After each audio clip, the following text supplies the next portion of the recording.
ഇവനിപ്പോൾ real എസ്റ്റേറ്റിലെ ജോലി സാധ്യത എത്ര വലുതാണ്? റിയൽ എസ്റ്റേറ്റ് ദുബായിലെ ഏറ്റവും കൂടുതൽ ബൂം ചെയ്ത വർഷമാണിത്.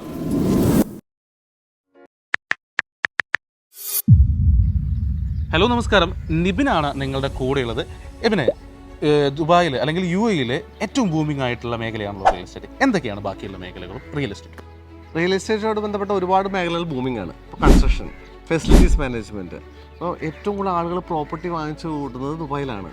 നമ്മുടെ നാട്ടിൽ 1-1.5 കോടി രൂപ ഉണ്ടെങ്കിൽ ഇവിടെ ഒരു ഫ്ലാറ്റ് വാങ്ങിക്കാം, ടാക്സ് ഇല്ല. മാത്രമല്ല റിട്ടേൺസ്, റെൻ്റൽ റിട്ടേൺസ് ഏതാണ്ട് 15-20% ആണ്. അപ്പോൾ ആ മേഖലയിൽ തൊഴിൽ സാധ്യത ഭയങ്കര വലുതാണ്, വലിയതാണ്. കാരണം സിവിൽ എഞ്ചിനീയേഴ്സ്, കൺസ്ട്രക്ഷൻ മേഖലയിൽ plumbers, electricians, masons, shuttering carpenters, അതൊക്കെ കൺസ്ട്രക്ഷനായിട്ട് ബന്ധപ്പെട്ട്. ഇനി അല്ലാതെ ഫെസിലിറ്റീസ് മാനേജ്മെൻ്റ് ആയിട്ട് cleaning services, facilities management services, construction, അതുപോലെ ടൂറിസം. അപ്പോൾ നോക്കുക, ചൂസ് വൈസ്ലി. അപ്പോൾ that's all for today. See you in the next video.